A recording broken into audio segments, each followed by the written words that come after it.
저의 변화와 성장의 순간도 바로 이 동시동탁처럼 한순간인 듯 찾아왔습니다. 지금 스스로 변화와 성장이 필요하신 분들, 그리고 사람에게 상처받으시는 모든 분들께 도움이 될 이야기가 될 거예요. 안녕하세요. 예스마일입니다. 언제나 짜증이 많고 자존감 바닥에다가 사람에게 항상 상처를 받는다고 생각했던 멘탈 최약체가 어느 순간 긍정의 아이콘이 되고 더 이상 사람에게 상처받지 않는 멘탈 갑이 된 스토리를 함께 하시겠습니다. 오늘도 제 이야기네요. 제가 어느 순간이라는 표현을 썼어요. 이 어느 순간이 하루아침에 눈 뜨고 일어나 보니까 짜잔 하고 변신한 이야기일까요? 네, 맞습니다. 라고 우선 말씀을 드릴게요. 여러분, 동시동탁이라는 이야기를 들어보셨나요? 병아리가 부화를 할 때 안에서 병아리가 밖을 향해서 이렇게 쪼고 같은 곳을 어미닭이 밖에서 쫀다는 말인데요. 안에서 병아리가 다 준비가 되지도 않았는데 밖에서 쫀다고 되는 것도 아니고 그 위치와 시간과 때가 딱 맞아 떨어졌을 때 병아리는 빛을 볼 수 있겠죠. 저의 변화와 성장의 순간도 바로 이 동시동탁처럼 한순간인 듯 찾아왔습니다. 지금 스스로 변화와 성장이 필요하신 분들, 그리고 사람에게 상처받으시는 모든 분들께 도움이 될 이야기가 될 거예요. 제가 알 속에서 계속 밖을 향해 쫓을 수 있었던 힘이 되었던 말들과 마음가짐을 공유해 드릴게요. 먼저 제가 가장 크게 변화한 것을 알 수 있는 부분은 바로 인상이에요. 아주 어렸을 때부터 저는 이렇게 웃상이 아닌 울상이었어요.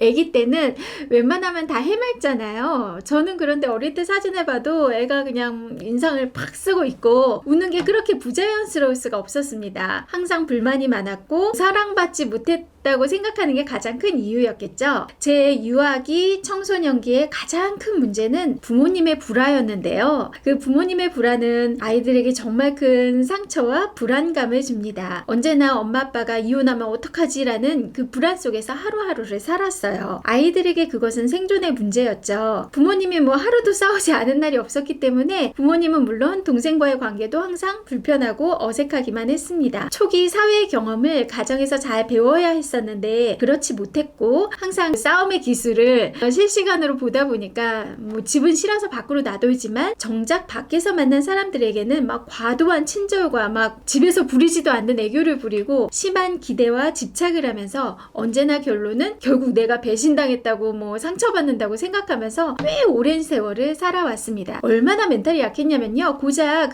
남자친구랑 헤어졌다고 회사도 그만뒀었어요. 그때 정말 저는 막 세상이 무너지는 것 같았었는데 동료들이나 직장 상사들이 볼 때는 설마 겨우 그런 단순한 이유라고 하면서 저를 너무 이상하게 봤던 기억이 나요. 근데 저는 맨날 눈물이 저절로 나니까 일을 할 수가 없었던 그런 유리 멘탈이었죠. 항상 친구든 동생들이든 남자친구든 제가 좋아하기만 하면 그냥 다 배신당해라는 말도 안 되는 법칙을 만들어 놓고 조금만 내 기준에 맞지 않으면 섭섭하다면서 내 이럴 줄 알았다고 생각을 했습니다. 이렇게 말씀드리고 보니까 정말 너무 부끄럽고 찌질하네요. 자, 그래서 어떻게 변화했느냐가 너무 중요한 거잖아요. 항상 부정적이고 비관적이고 감정적이었던 저는 모든 일도 다 엉망이 되어버리기 시작했어요. 지금 생각하면 너무 당연한 거죠. 에너지는 자석 같은 거라서 부정투성이인 저에게는 항상 이렇게 고꾸라지는 일들만 몰려왔습니다. 저번에 다이어트 영상에서 말씀드렸었는데 가족에 오랫동안 묵었던 그런 모든 문제가 금전 문제와 함께 다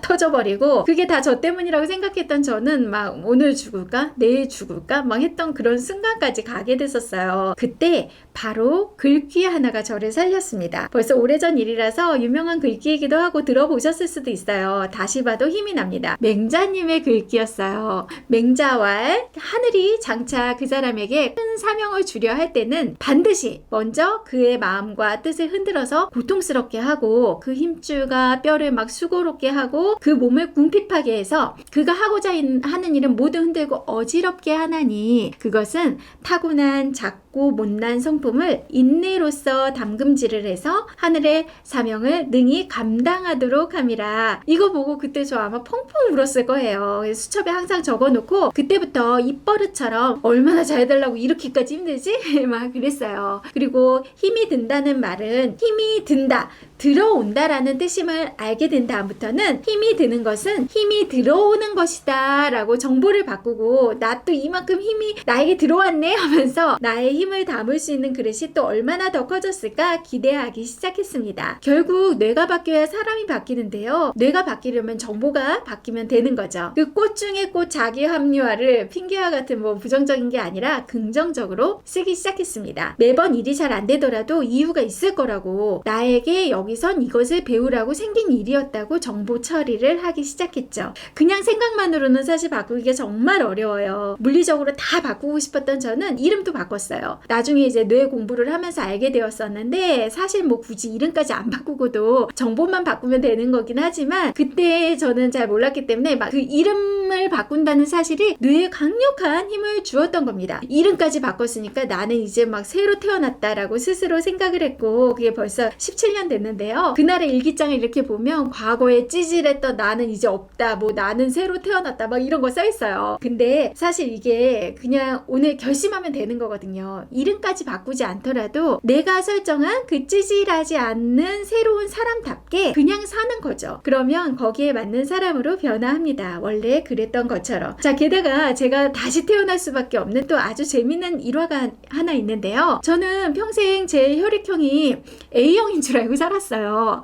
게다가 막 그 혈액형 신봉자라서 A형은 뭐 B형한테 상처를 받네, 소심하네, 뭐 이런 말들 막 해가면서 나는 딱 소심, 세심한 A형이라면서 B형인 남편에게 약자 행세를 하면서 살았죠. 그런데 결혼 후에 이제 뭐 피검사를 하게 됐는데 저보고 AB형이라는 거예요. 그래서 너무 당당하게 아우 잘못 검사하셨네요. 저 A형이에요. 그랬더니 어머 죄송합니다 하고 다시 검사를 했어요. 그런데 다시 해도 AB형이었던 거예요. 추가 요금 5,000원을 더 내고 나오면서 정말 큰 충격을 받았습니다. 왜냐하면 저는 평생 AB형은 또라이라고 생각을 했는데 내가 AB형이라니 막 갑자기 너 남자야 하는 것처럼 너무 큰 충격이었어요. 남편도 막 우스갯소리로 자기 막 사기 결혼 당했다며, 자기는 AB형은 상종도 안 하는데 그러고 보니까 너 진짜 AB형 맞는 것 같다며 뭔가 저를 막 하는 느낌인 거예요. 그때부터 저는 피도 바뀌어가지고 새로운 성격을 장착하게 되었는데, 사실 이거는 정보일 뿐이죠. 요즘은 혈액형으로 성격 얘기하는 것 자체가 정말 미개한 취급을 받고 신빙성도 없잖아요. 그냥 나를 이루는 피의 형태에 내 성격이 좌지우지 된다는 사실이 너무 기가 막히죠. 내가 되고 싶은 성격으로, 내가 되고 싶은 삶으로 그저 선택하면 되는 거구나를 그때 깨달았어요.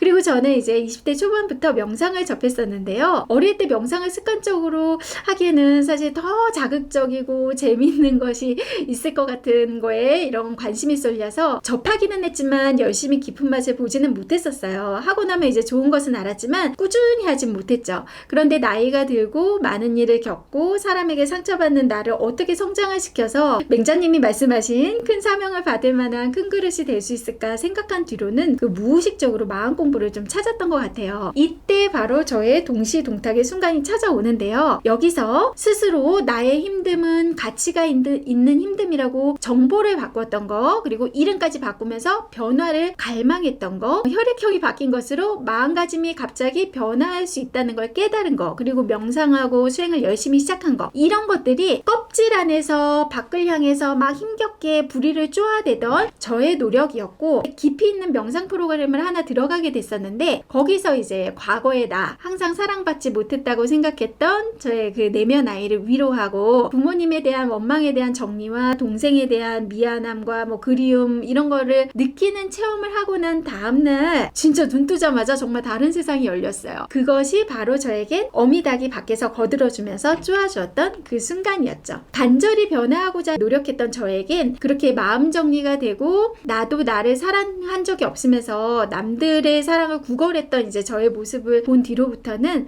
이제 더 이상 다른 사람들을 의식하지 않게 되었습니다. 그 순간은 사실 모두 다른 형태로 찾아올 수 있어요. 누군가는 책을 통해서, 누군가는 또 멘토를 통해서, 누군가는 또 깊은 명상 끝에 스스로 깨달아질 수도 있겠죠. 사람은 절대 변하지 않는다는 사람들도 있어요. 그런데 이게 원래 나라면요, 원래 나는 이미 완성되어 있는데 지금 그 찌질할 수도 있고 힘겨울 수도 있고 나약할 수도 있는 과정을 거치고 있는 거라면요, 작은 씨앗 속에는 거대한 거목이 되는 프로그래밍이 이미 다 되어 있습니다. 그래서 여러분들은 지금 씨앗에서 갓 뿌리 내린 영약한 그런 시기일 수도 있고, 무럭무럭 자라면서 막 옆에 풀도 막 짓누르면서 자라고 있을 수도 있고, 잎이 다 떨어진 계절을 만났을 수도 있죠. 결국 큰 나무가 되어가는 과정일 뿐입니다. 이것은 나이와는 전혀 상관이 없어요. 영혼의 나이니까요. 여러분들은 이제 선택하시기만 하면 됩니다. 저는 강한 멘탈과 통찰력을 가진 사람으로 이렇게 설정을 해놓고 그것을 이루기 위한 과정들일 뿐이라고 생각하면서 지금도 살고 있어요. 그 설정은 때마다 업그레이드가 될 수도 있죠. 여러분이 처한 지금의 현실이 영원하지 않다는 것만 아신다면 더 원하는 방향으로 바꿀 수 있습니다. 미운 오리 새끼가 백조가 되는 이야기의 포인트는